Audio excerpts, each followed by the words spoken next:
السلام علیکم۔ حضرت داؤد علیہ السلام کے زمانے میں ایک خاتون تھی۔ اس کے پاس جو تھوڑی بہت رقم موجود تھی اس سے وہ اون یا روئی وغیرہ خریدتی اور اسے کاٹ کر اس کی اٹیاں بناتی، پھر انہیں بیچ کر انتہائی سادگی سے اپنی اور اپنے بچوں کے اخراجات پورے کرتی۔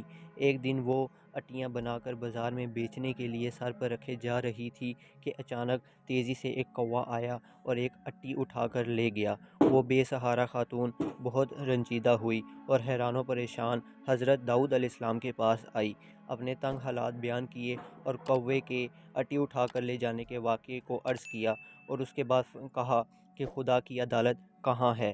حضرت داؤد علیہ السلام نے اس سے فرمایا، ادھر بیٹھ جاؤ تاکہ تمہارے بارے میں فیصلہ کر سکوں۔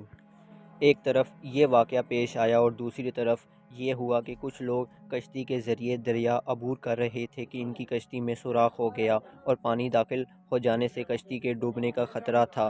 ان لوگوں نے نظر مانی کہ اگر اس خطرے سے نجات مل گئی تو 1000 دینار کسی فقیر کو دیں گے۔ اللہ تعالیٰ نے ان پر لطف و کرم کیا اور اس کوے کی ڈیوٹی لگائی کہ وہ اس خاتون کی اٹی اٹھا کر کشتی میں لا پھینکے۔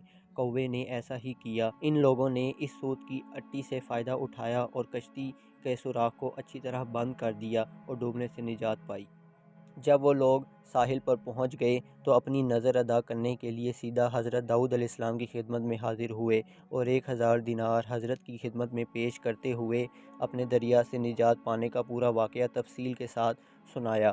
حضرت داؤد علیہ السلام نے اس خاتون کے سامنے خدا کی حکمت اور عدالت بیان کی اور وہ 1000 دینار اسے دے دیے۔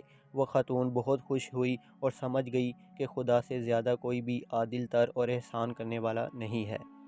امید کرتے ہیں کہ یہ ویڈیو آپ کو پسند آئی ہوگی۔ مزید ویڈیوز کے لیے ہمارے چینل کو سبسکرائب کریں۔ تب تک کے لیے اللہ حافظ۔